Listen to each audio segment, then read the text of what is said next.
할렐루야. 주님 감사합니다. 오늘도 우리에게 귀한 은혜 주시며 믿음으로 승리케 하시는 주님, 말씀 속에서 우리에게 큰 위로가 되게 하시고 우리가 주님 앞에 드릴 수 있는 최고의 예배, 최선의 예배가 될 수 있도록 우리를 주장하여 주시옵소서.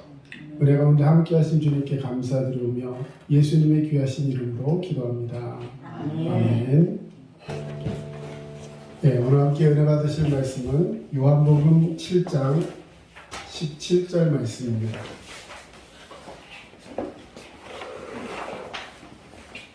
요한복음 7장 17절 말씀 우리 함께 공독하겠습니다.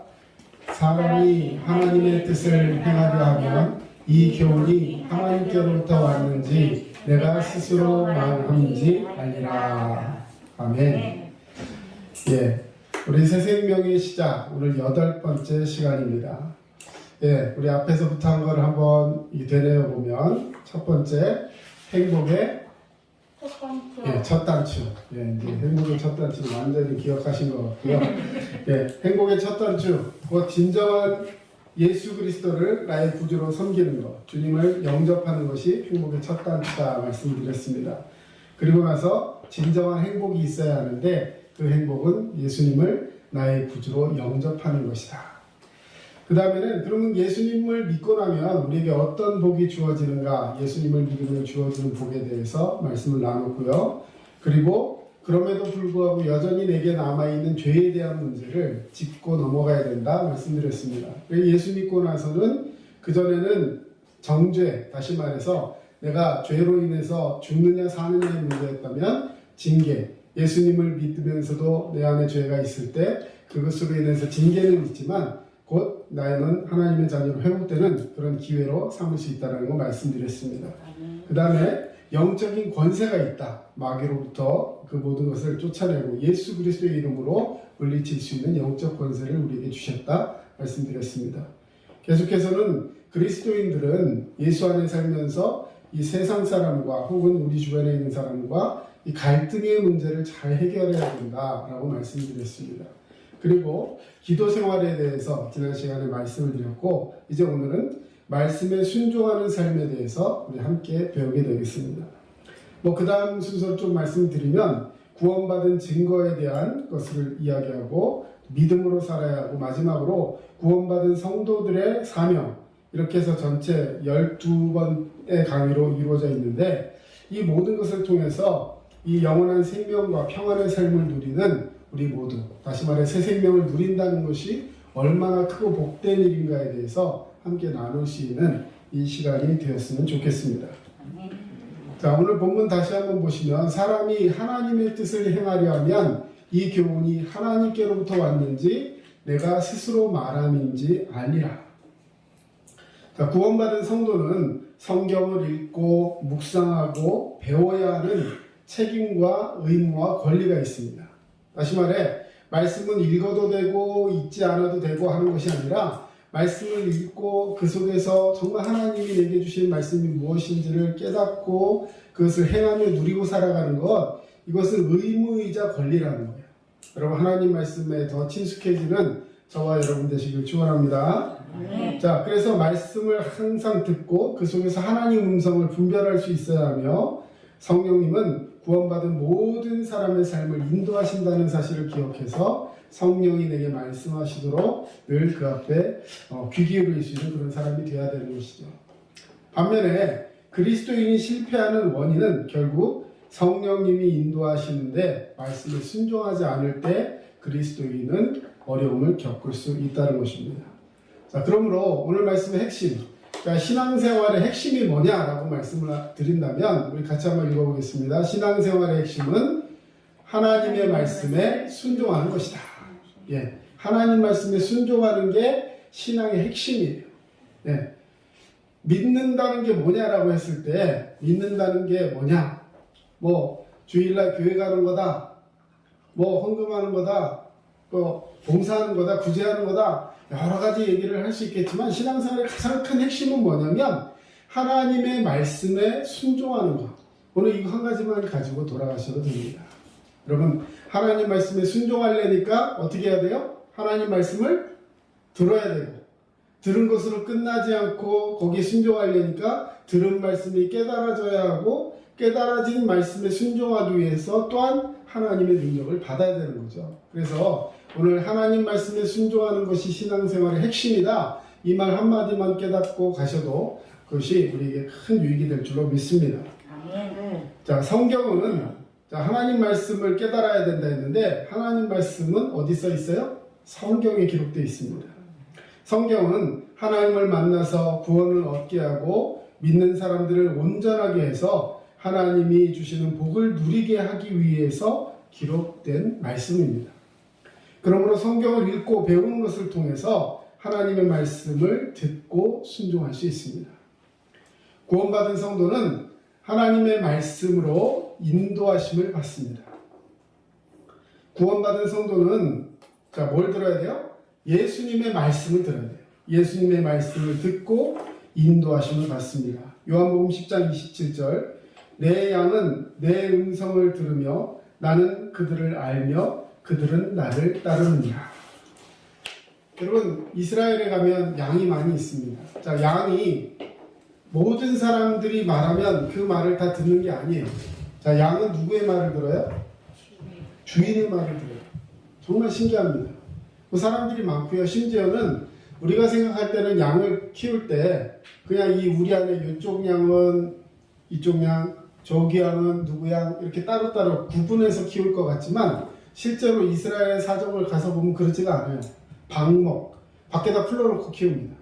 그런데 저녁 때가 돼서 이제 양을 우리로 딱 드릴 때는요, 주인이 먼저 앞서 가다가 이 양, 우리 앞에 가서 이름을 불러요. 양의 이름을 부르면 첫째 양도 양, 둘째 양도 양 이게 아니라 이름이 다 있어요. 이름을 부르면 그 양들이 자기 이름을 듣고 우리로 이렇게 쫙 들어온다는 거예요. 신기하지 않습니까? 예. 자, 이렇게 예수님의 말씀을 듣고 인도하심 받는 것, 이것이 양의 본분이라는 거죠. 내 양은 내 음성을 들으며 나는 그들을 알며 그들은 나를 따르느니라. 구원받은 성도는 예수님의 인도하심을 받습니다. 예수님께서 우리를 어떻게 인도하십니까? 말씀으로 인도하십니다. 요한복음 1장 14절을 보니까 그 예수님이 곧 하나님의 말씀이라고 기록되어 있어요. 말씀이 육신이 되어 우리 가운데 거하시네. 여러분, 예수님이 말씀이요, 말씀이 곧 하나님이신 것을 믿으시기를 바랍니다. 아멘. 그래서 말씀으로 인도함을 받는다는 것과 예수님의 인도하심을 받는다는 것은 결국 같은 말인 것입니다. 말씀이신 예수님은 지금도 우리 안에 계시면서 우리의 삶을 인도하여 주시는 줄로 믿습니다. 두 번째, 말씀은 하나님의 말씀을 들을 때 믿음이 생기는 거예요. 여러분, 믿음이 언제 생긴다고요?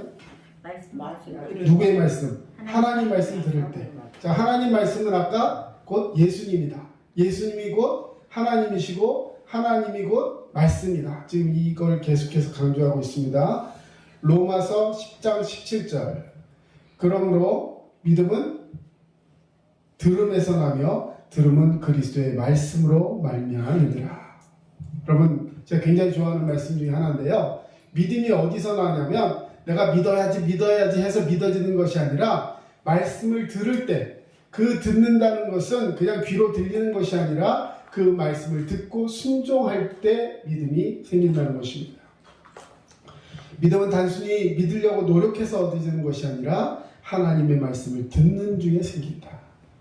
여러분, 하나님 말씀이 들려지기를 주님의 이름으로 축원합니다. 아멘. 그 말씀이 들릴 때 그 사람의 마음과 영혼에 변화가 생겨나고 힘이 생기기 때문에 그 힘으로 믿는 거예요.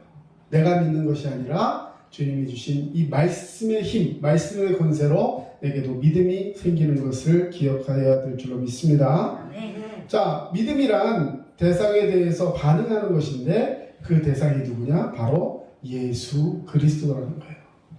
여러분, 우리 크리스찬들은 누구를 믿는 거예요? 예, 이걸 잘 하셔야 돼요.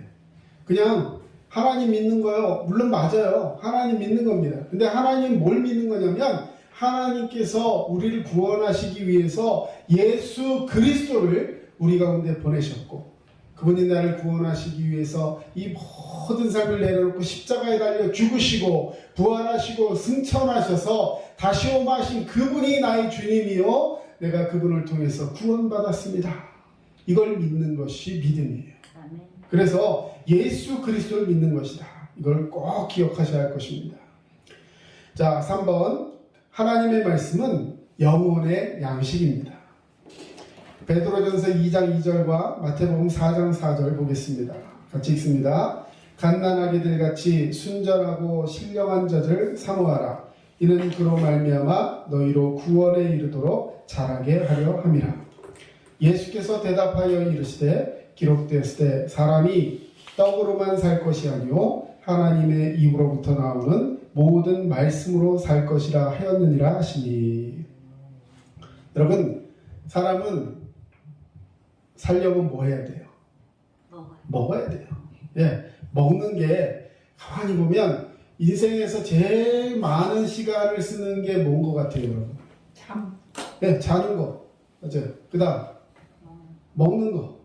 이 두 가지가요, 거의 인생의 절반을 차지합니다. 절반이 뭐예요? 네, 저 같은 경우는 더 많이 차지할 것 같아요. 먹는 걸 좋아해서. 네, 인생의 절반 이상을 먹고 자고 이 욕구를 채우는 것. 그냥 우린 단순히 욕심이라고 생각할지 모르지만 가장 인간에게 필요한 것들이에요. 자, 그런데 육신을 위해서만 먹을 것이 아니라 영혼을 위해서도 양식이 필요한 거예요. 그래서 우리 인간에는 이 하나님 말씀은 곧 우리 영혼의 양식이 되는 것입니다. 음식을 잘 먹어야 건강을 유지할 수 있는 것처럼 하나님 말씀을 먹어야 우리 영혼이 살고 건강을 유지하게 될 수 있습니다. 하나님 말씀을 많이 알고 깨달은 사람과 그렇지 않은 사람은 그 영적 상태가 완전히 다릅니다.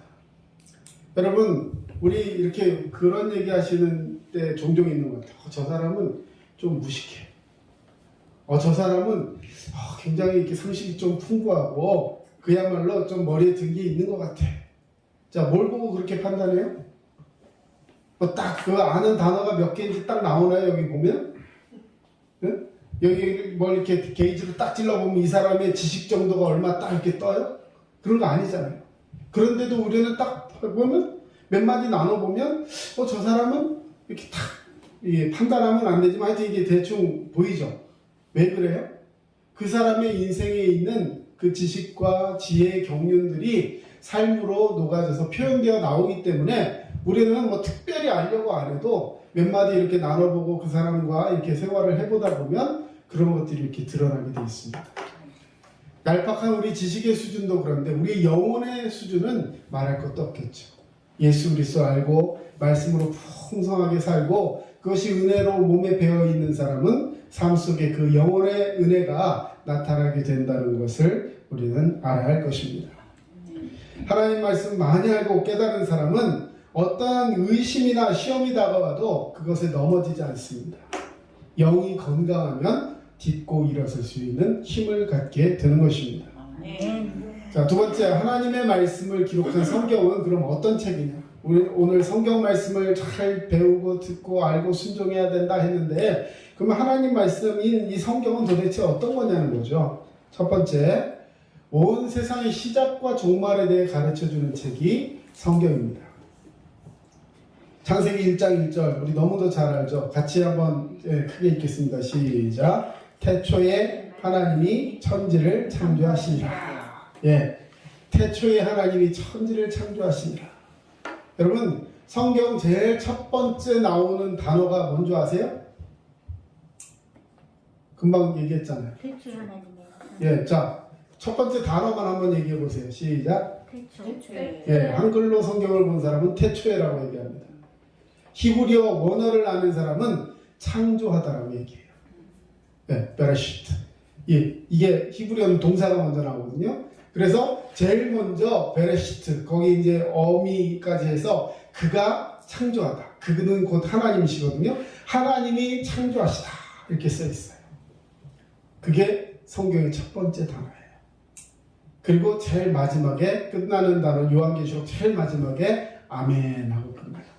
우리 한번 따라하겠습니다. 하나님이 창조하셨습니다. 하나님이 창조하셨습니다. 믿습니까? 아멘. 네. 성경 다 읽었어요. 하나님이 창조하셨어요. 누구를? 우리 천지를. 천지에 여러분 들어가십니까? 안 들어가십니까? 우리는 천지에 들어가요. 하나님이 저와 여러분을 창조하셨어요. 그리고 이게 시작이에요. 이것을 부정하거나 이것을 믿지 않으면 절대로 성경 말씀을 믿을 수가 없어요. 그런데 요즘 세상이 뭐라고 가르쳐요?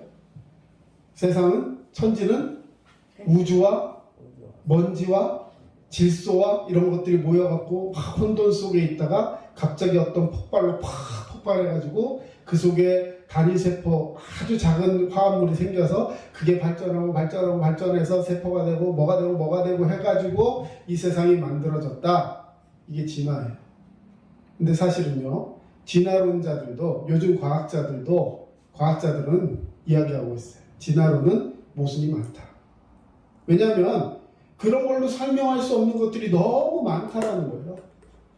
진화론이 시작된 그 배경을 또 역사적으로 이야기하자면 오늘 시간이 너무 많이 걸리지만, 너무 교회의 권위와 그것이 국가와 결탁돼서 교회가 가진 힘이 너무 커서 소상공인들, 다시 말해서 산업혁명이 일어날 시점에서 그 사람들이 힘을 쓸 수가 없어서 그 사람들이 그 당시에 붙든 것이 뭐냐면, 과학적으로 별로 이렇게 유명하지도 않은 그런 이야기고 이론이었지만 진화론을 이야기하는 그 과학자가 있어서 그 이야기를 붙들고 말하는 교회와 교권에 대항해서 이 사람들이 일어서기 위해서 붙잡은 게 진화론이었어요.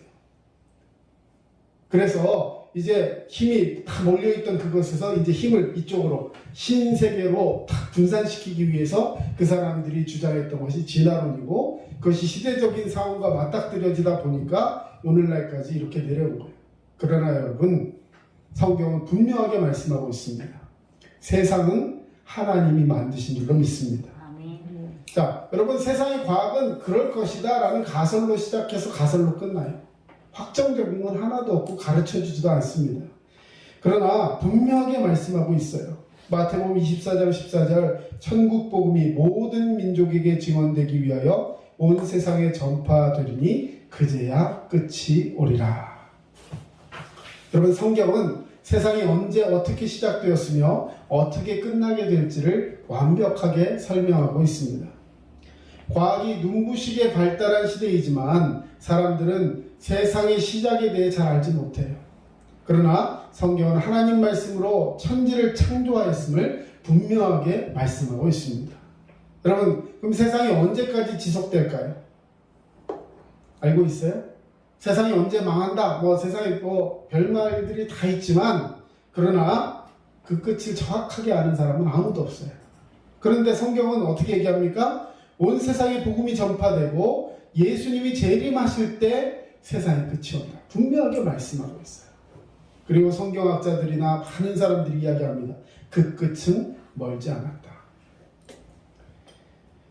두 번째, 성경은 어떤 것인가? 구원에 이르는 길을 가르쳐 줍니다.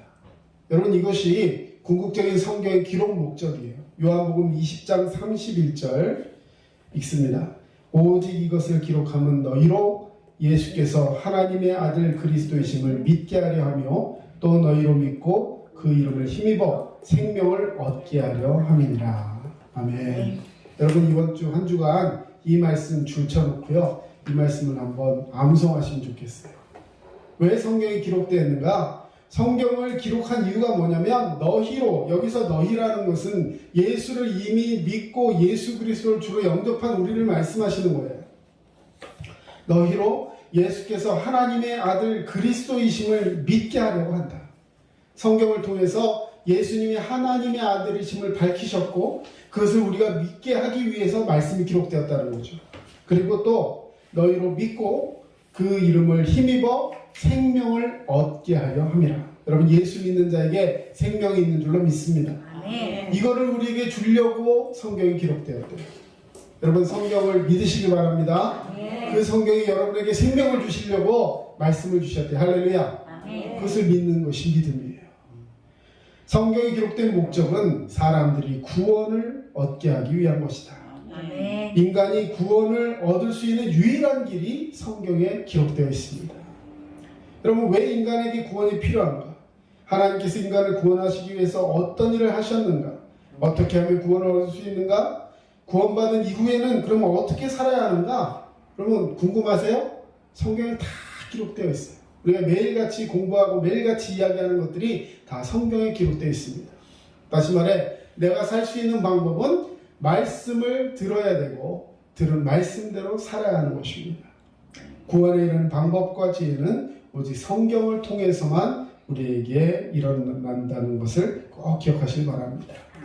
자, 그러면 그렇게 성경을 통해서 우리가 구원받았는데, 그런 구원받은 성도가 말씀대로 승리하며 살아야 하는데 그러지 못하고 실패하는 경우들이 있다라는 것이죠. 그럼 왜 실패하는가? 자, 첫 번째, 예수 그리스도의 십자가를 분명히 믿지 않을 때 실패할 수밖에 없습니다.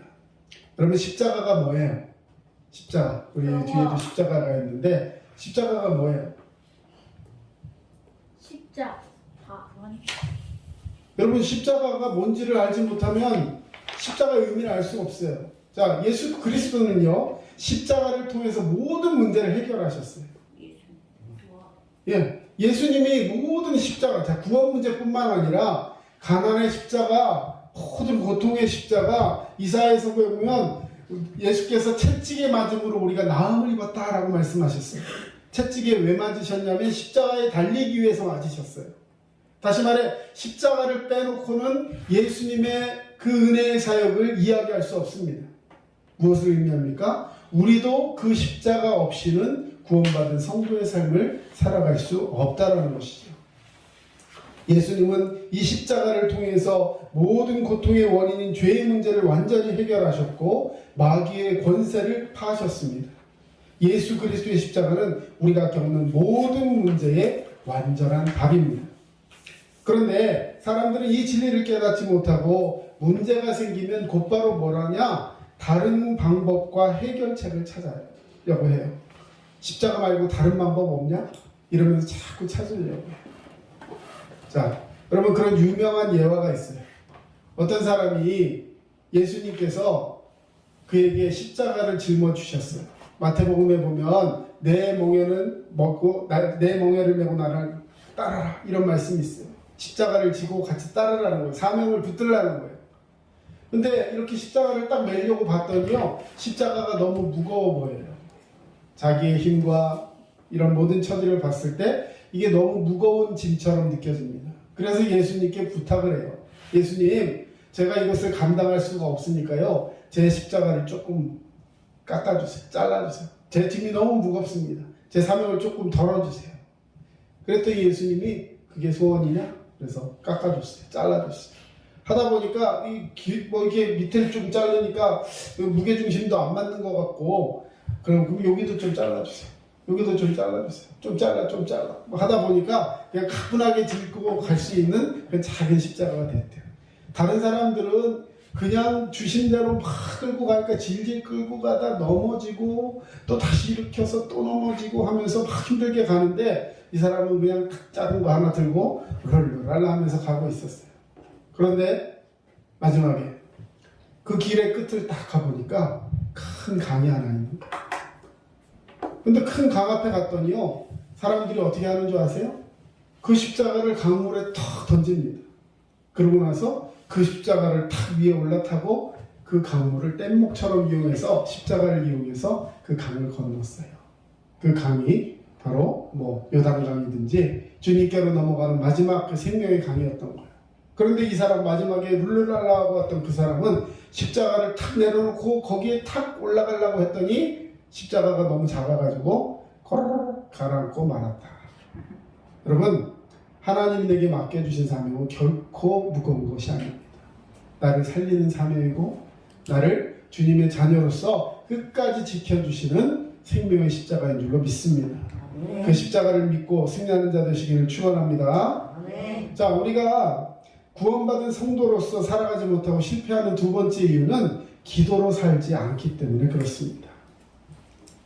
기도는 전능하신 하나님께서 우리의 삶에 간섭하시고 역사하시는 방법입니다. 자, 그러므로 기도하지 않는다면 하나님께서 우리의 삶에 역사하실 수 없게 되는 것이죠. 여러분 하나님께 기도하며 하나님의 도우심을 구하는 자가 되시기를 바랍니다. 네. 어렵고 힘들 때 세 번째, 환난이나 어려움에 하나님의 뜻이 있음을 믿지 않을 때 사람들은 실패할 수밖에 없습니다. 여러분 예수님 믿으면 항상 좋은 일만 생기나요? 실제로는 어려움도 많이 있습니다. 자, 환난이나 어려움을 만날 수 있고 또 그것 때문에 우리는 고통을 당할 수 있습니다. 그러나 예수님을 믿는 사람이 겪는 환난이나 어려움에는 하나님이 주시는 복이 숨어 있다는 것을 믿으시길 바랍니다. 우리는 이것을 믿지 못하면 어려움 당할 때 낙심하고 원망하고 절망하다가 정작 하나님을 바라보지 못하는 경우가 너무 많다는 거죠. 우리 그런 찬양 있잖아요. 외로울 때 어떻게 해야 돼요? 네, 주님의 얼굴을 봐야죠.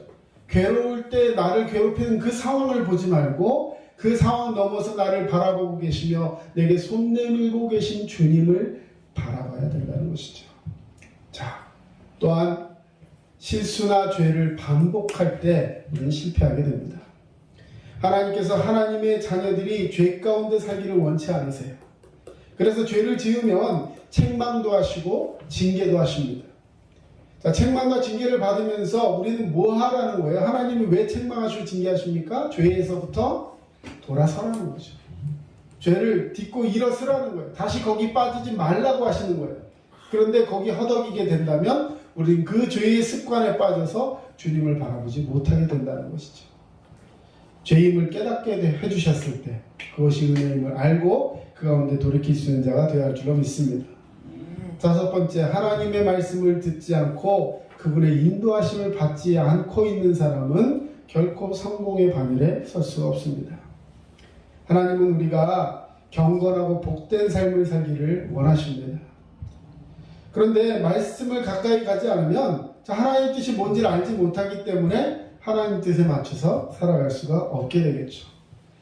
여러분 구약 성경에 보면 사울 왕이 나옵니다. 하나님이 이스라엘 백성들이 왕을 달라 우리에게도 왕을 주십시오 라고 하니까 너희는 내가 다스리는데 왕이 필요 없는데 그랬더니 아니 우리는 다른 백성들처럼 저 나라에 가도 무슨 왕이 있고 저 나라에 가도 무슨 왕이 있는데 우리는 왕이 없으니까 괜히 막 우리 힘든 것 같고요. 우리 왕이 있었으면 좋겠어요. 그래서 왕을 달라고 해요. 하나님이 그래? 왕을 줄게. 그래서 제비를 뽑아가지고 그 중에 하나님이 택하신 사람으로 왕을 세웁니다. 그게 사울 왕이었어요. 너무 키도 크고 얼굴도 잘생기고 정말 용모도 뛰어난 그런 사람이었습니다. 누가 봐도 아, 저 사람 대단해 하는 사람이었어요. 그런데 나중에 결국엔 어떻게 돼요? 하나님께서 그를 패하십니다. 버려지고 결국은 죽임을 당하고 나중에 다윗이 왕위로 세워졌어요. 그러면 그 사람이 왜 그렇게 실패한 왕이 되었는지 아십니까? 역대상 10장 13절 14절에 이런 말씀이 기록되어 있습니다. 사울이 죽은 것은 여호와께 범죄하였기 때문이라. 그가 여호와의 말씀을 지키지 아니하고 또 신접한 자에게 가르치기를 청하고 여호와께 묻지 아니하였으므로 여호와께서 그를 죽이시고 그 나라를 이새의 아들 다윗에게 넘겨주셨더라. 여러분 하나님께서 가장 싫어하시는 범죄가 뭐예요? 하나님 말씀을 듣지 않는 거예요. 사울은 하나님 말씀을 듣지 않을 뿐만 아니라 하나님께 뜻을 구하지 않고 무슨 일이 있을 때 누구에게 찾아갔냐면 신접한 자가 누구냐면 무당이에요. 무당. 하나님이 세우신 왕, 다시 말해 하나님의 종이 하나님을 찾아가지 않고 무당에게 찾아가서 우리 언제 나가면 되겠습니까? 이번 전쟁에 나가면 됩니까? 안 됩니까? 잠깐만 기다려봐요. 예, 이런 무당에게 가가지고 무당이 택한 날 길이를 잡고 여러분 어떻게 그럴 수가 있을까요? 하죠. 우리의 삶에는요 가만히 보면 그보다 더 폐역한 일들이 많아요.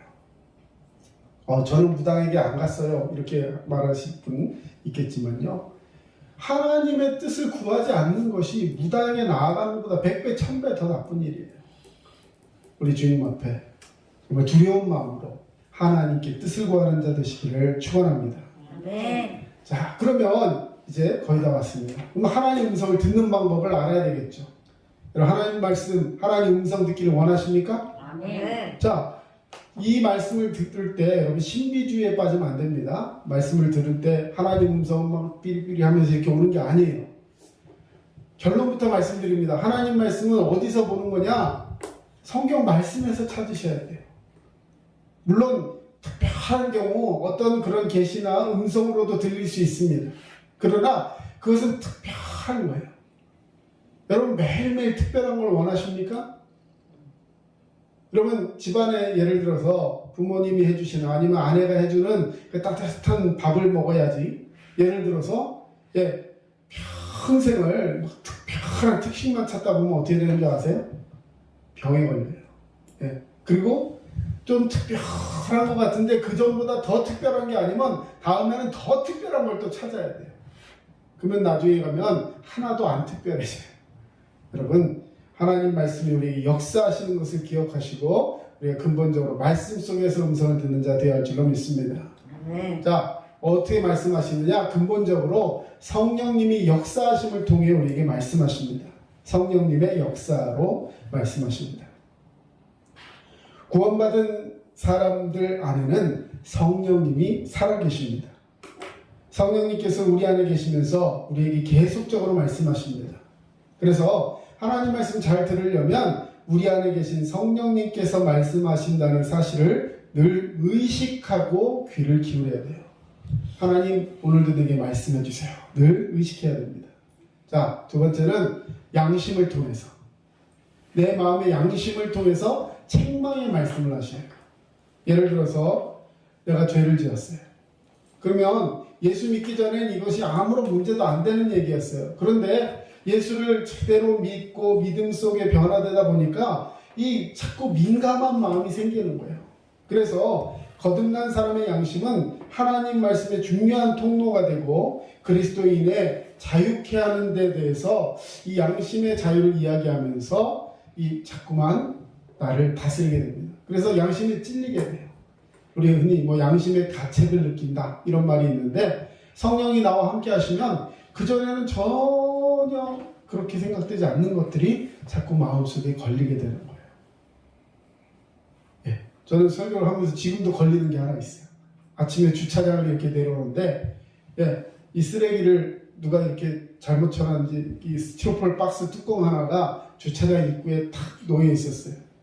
그걸 내려갖고 탁 치우고 와야 되는데 운전하다가 탁 내려오면서 그걸 하려니까 되게 그런 거예요. 그 고차는 거. 그냥 안 밟으려고 애를 쓰면서 그냥 왔어요. 지금 회개합니다. 끝나고 와서 치우려고. 빈박스잖아. 그래 빈박스고 쓰레기 터지고 그런 건 아닌데 자 아무 상관없는 거예요. 근데 마음속에 뭔가 그런 것들이 생기는 거예요. 자 이거는 수준에 따라 다른 거예요. 누구는 이것이 거리낌이 될 수도 있고 아무런 의미도 없는 것일 수도 있어요. 그것이 뭐가 나쁘다 좋다 맞다 틀리다가 부분이 아닙니다. 하나님 말씀 속에서 내게 양심에 어떤 그런 탁 사인을 주신다면 우리는 어떻게 하면 돼요? 그것을 순종하면서 하면 마음에 기쁨이 오겠죠. 그래서 마음속의 양심을 늘 기억하면서 하나님께서 양심을 통해 책망의 말씀을 하실 때 그 양심의 소리에 귀를 기울이다 보면 하나님의 음성을 들을 수 있다는 거죠. 그러니까 그걸 자꾸 무시하다 보면 하나님이 사인을 주셨는데 자꾸 무시하면 말씀도 잘 안 하시겠죠. 자, 세 번째. 제일 중요한 거라 그랬어요. 성경을 통해 말씀하십니다. 성경은 하나님의 음성을 듣는 가장 정확한 통로입니다. 성경은 하나님의 완전한 말씀입니다. 더할 것도 뺄 것도 없어요. 하나님께서 우리에게 들려주시고 싶은 모든 말씀을 기록해 놓은 것이 바로 성경입니다. 그러니까 성경을 잘 묵상하고 읽어야 할 줄로 믿습니다. 자, 그리고 성경을 읽은 다음에는 기도가 세트입니다. 기도를 같이 하는 거죠.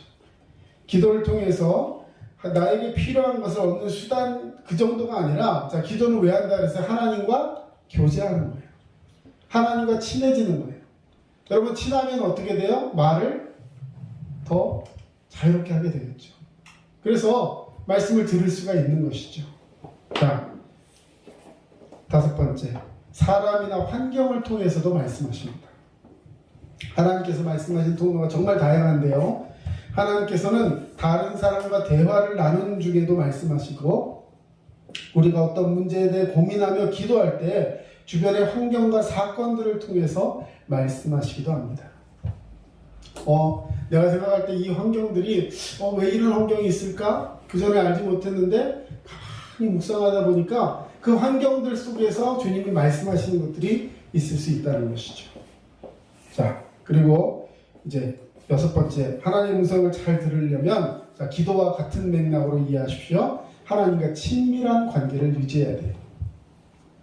여러분, 아이들이 놀이터에 막 몰려서 놀고 있을 때 내 아이의 음성을 분간할 수 있을까요? 없을까요? 있어요. 어떻게 알죠? 어떻게 알아요?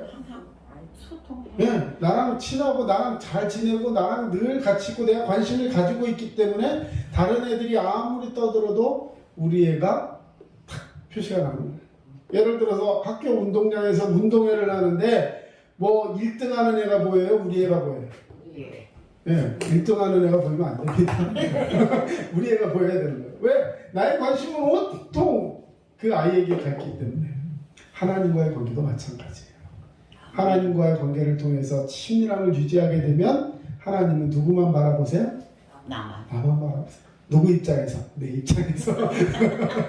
그러나 하나님은 정말로 우리를 긍휼히 여기시는 줄로 믿습니다. 네. 자, 목회자의 영적인 지도와 분별도 받아야 됩니다. 여러분, 뭔가 중요한 일을 딱 결정하려고 하실 때 그것을 결정하기 전에 목회자의 영적인 분별과 지도를 받을 수 있도록 우리의 삶을 목회자와 또 어느 정도 이렇게 나눌 수 있는 것도 중요한 것이죠. 자, 마지막, 말씀에 순종하고자 결단해야 합니다. 요한복음 7장 17절, 사람이 하나님의 뜻을 행하려 하면 이 교훈이 하나님께로부터 왔는지 내가 스스로 말함인지 알리라. 여러분, 오늘 본문 말씀인데요, 정말 중요한 거예요. 자, 이게 하나님이 말씀하신 건지 아니면 내 생각인지를 분별하지 못하고 그냥 어떤 생각이 들었을 때 야, 이거 하나님이 하신 말씀이다, 딱 그냥 이렇게 생각해버리고 하다 보면 우린 자칫 실수할 수 있어요. 그냥 내고집 내 생각을 하나님 뜻이라고 우기면 그거보다 무서운 사람이 없습니다. 어떻게 생각하세요? 여러분, 하나님이 하신 말씀인지 이것이 내 뜻인지 분별해야 하지 않겠어요? 근데 오늘 성경에 분명하게 얘기하고 있어요. 사람이 하나님의 뜻을 행하려 하면 이 교훈이, 말하는 이 깨달음이, 이 원하는 이 사이트가, 이 말하자면 마음속에 생긴 이 영적 사이트가 하나님께로부터 왔는지 내가 스스로 말함인지 알리라. 아멘. 여러분, 하나님의 말씀하시는 것을 들으려는 마음이 있어야 돼요. 이게 굉장히 중요한 거예요. 내가 뜻을 정하고 그것을 하면서 이게 하나님의 방법이다 이렇게 얘기하는 것은요, 자칫 잘못하면 독선이고 편견이 될 수 있어요. 여러분, 힘 있는 사람이 힘을 잘못 쓰면 세상이 얼마나 힘들어집니까? 힘 없는 사람이 자기 마음대로 살면 지 혼자 그러다가 끝나지만 힘 있는 사람이 그 힘을 잘못 쓰면서 이것이 진리라고 얘기하면 그것은 굉장히 어려운 상황을 만들어낼 수 있는 거예요. 아까 설교 전에 어떤 분과 역사관에 대해서 이야기한 적이 있는데, 여러분, 진리는 하나예요. 팩트는 하나입니다. 그러나 그것을 바라보는, 말하자면 색깔과 그런 마음속의 생각들이 다르기 때문에 이것은 이렇게 생각하고 이렇게 생각합니다. 서로의 의견을 존중하고 이게 아니라 자기가 가지고 있는 힘이 있기 때문에 그 힘이 있는 시대에는 그것이 자기가 원하는 것이 진리라고 얘기하는 거예요. 이게 굉장히 무서운 거예요. 여러분, 하나님 앞에 가면 다 판별이 나겠지만 우리는 그것을 이게 맞다 저게 맞다 하기 전에 하나님은 그러면 어떻게 말씀하시는가? 하나님은 무엇을 원하실까? 이것이 굉장히 중요한 것이고 우리는 그것을 위해 사는 자가 되어야 할 줄로 믿습니다. 아멘. 그래서 하나님 음성 듣고 싶으시다면 듣고 싶습니까? 아멘. 자신이 듣고 싶은 말이 있음이 아니라 하나님이 말씀하시는 것을 들으려는 마음이 있어야 되는 거예요. 예, 종종 보면 그런 경우가 있어요. 목사님께 나와서 상담을 합니다. 이런 일이 있는데 어떻게 했으면 좋겠습니까? 근데 목사님 기도하면서 이런 것이 예를 들어 좋겠습니다 이렇게 얘기를 하면 자기는 이미 다 결정해 갖고 왔어요. 근데 그게 목사님하고 뜻이 맞으면 하나님 뜻입니다. 근데 내 생각은 좀 다른 걸 원해요. 그러면 목사님과 저는 그렇게 생각하지 않는데요. 여러분, 하나님 말씀을 들으려는 태도가 전제가 되어 있어야 말씀을 들을 수 있는 거예요. 하나님이 말씀하시는 것이 내가 원하는 것과 일치하면 순종하고, 그렇지 않으면 순종하지 않겠다는 태도를 가지고 있을 때는 절대 하나님의 음성을 들을 수 없습니다. 하나님이 무엇을 말씀하시는지 거기에 순종하겠다는 결단이 있을 때 하나님 음성을 듣는 귀가 열려지는 것입니다. 여러분, 이용규 선교사님이 쓰신 내려놓음이라는 책이 있어요. 굉장히 유명한 책이었는데 그 책에 보면 이런 얘기가 있습니다. 여러분, 하나님 음성 듣고 싶습니까? 거기서도 그게 묻고 있어요. 그러면 이렇게 하래요. 이렇게 하면, 이렇게 기도하면 들린다는 거, 하나님 음성. 이게 100%입니다. 주님, 말씀하십시오. 100% 순종하겠습니다. 98% 말고 100% 순종하겠습니다 라는 마음을 가지고 하나님께 기도하면 하나님 말씀하신다는 거예요. 근데 우리는 그래요. 순종하겠습니다 해놓고도 이미 내 뜻은 이만큼 정해져 있어요. 자, 그러면 하나님이 말씀하시지 않는다는 거예요. 여러분, 참 어려운 부분이지만 하나님 앞에 순종하기를 결단하고 하나님 말씀을 구하는 자가 되어야 할 줄로 믿습니다. 자, 이제 마지막, 말씀에 대한 이제 4가지 자세. 자, 굉장히 재밌고도 중요한 건데요. 자, 거기 답을 채우세요. 첫 번째, 경건한 접근은 예배. 정확한 숙지는 성경 공부. 절대적인 순종은 기도. 분명한 전달 프로그램. 자, 무슨 얘기냐면, 여러분 성경 말씀을 읽을 때 그냥 책 한 권 읽는다 생각하고 수필이나 소설을 읽듯이 그렇게 접근하면 안 된다는 거예요. 성경 말씀은 우리의 죄를 다 고백하고 접근해야 됩니다. 경건하게 접근해야 돼요. 이게 뭐냐, 결국 예배예요. 예배. 성경 말씀을 읽을 때 예배로 주님 앞에 나아가는 거예요. 이 시간 하면 이 예배만 예배가 아니라 여러분이 혼자서 성경을 읽는 것도 예배예요. 하나님 앞에 예배하는 자가 되어야 할 줄로 믿습니다. 자, 정확하게 숙지해야 된다. 정확하게 깨달아야 되는데 아무것도 염려하지 말고 기도와 간구로 너희 구할 것을 감사함으로 하나님께 아뢰라. 그리하면 모든 지각에 뛰어난 하나님의 평강이 그리스도 예수 안에서 뭘 지키신다 그랬어요? 너희 마음과 생각을 지키시라. 여러분, 하나님의 말씀을 정확하게 알고 있어야지 그 말씀을 통해서 주님이 뭘 하시는지 안다는 거예요. 그래서 성경 공부하는 시간을 꼭 가져야 됩니다. 우리는 지금 말씀 시간에 성경 공부를 같이 하고 있어요. 자, 그 다음에 말씀을 머릿속에만 가득 채우는 것이 아니라 그것이 내게 그대로 일어나기 위해서는 기도해야 합니다. 아까 내려놓음이라는 책에서도 계속해서 말씀드렸지만 하나님 말씀에 순종하겠습니다라는 생각을 가지고 나아가야 된다는 거죠. 기도해야 됩니다. 그리고 마지막, 분명한 전달. 듣는 상대방에 맞추어 분명하게 전달할 수 있도록, 자, 전도인데 전도를 하기 위해서 프로그램들이 필요하거든요. 훈련 프로그램, 제자 훈련이라든지 전도 훈련 프로그램이라든지. 교회가 그래서 이 4가지를 갖고 있어야 돼요. 예배가 있는가, 성경 공부가 있는가, 기도 모임을 갖고 있는가, 그리고 이 전도나 이런 것들을 위해서 프로그램이 있는가. 그럼 참 생각해 볼 때 부족함이 많습니다. 그러나 분명한 것은 여러분 개인적으로도 이 말씀 공부, 예배, 기도, 전도, 이 부분들을 분명하게 생각하면서 하나님 말씀에 순종하겠습니다. 오늘 내게 주신 은혜를 사모하는 자가 되겠습니다. 이런 마음을 가질 때 주님께서 여러분들에게 음성 들려주시고 믿음으로 승리케 하여 주실 줄로 믿습니다. 아멘. 기도하겠습니다. 사랑의 주님, 감사합니다. 오늘도 귀한 말씀 주시고 이제 말씀을 통해서 주님과 함께 동행하는 귀한 시간 허락하시니 감사합니다. 주님 말씀하실 때 순종하는 자 되게 하시고 이를 위해서 그 말씀을 사모하며 오늘도 주 앞에 나아가는 자 되게 하여 주시옵소서. 감사드리오니 예수님의 귀하신 이름으로 기도합니다. 아멘.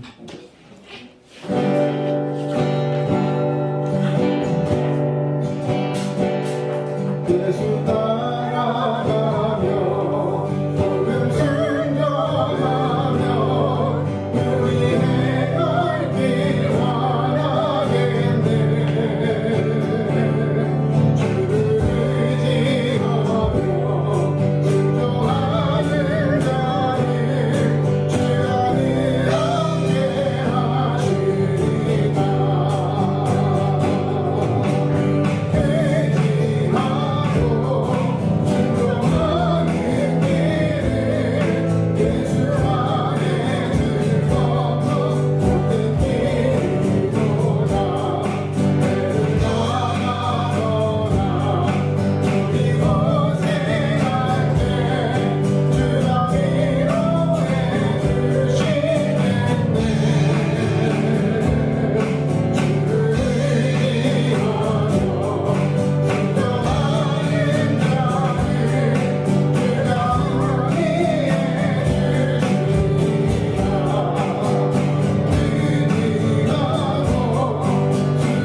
그리스도의 은혜와 하나님 아버지의 크신 사랑하심과 성령님의 도우심과 인도하심이 주님의 말씀에 순종하기를 사모하며 오늘도 말씀 앞에 엎드려 기도하며 나아가기를 원하는 모든 주의 백성들 머리 위에 이제로부터 영원토록 함께 하시기를 간절히 축원하옵나이다. 아멘.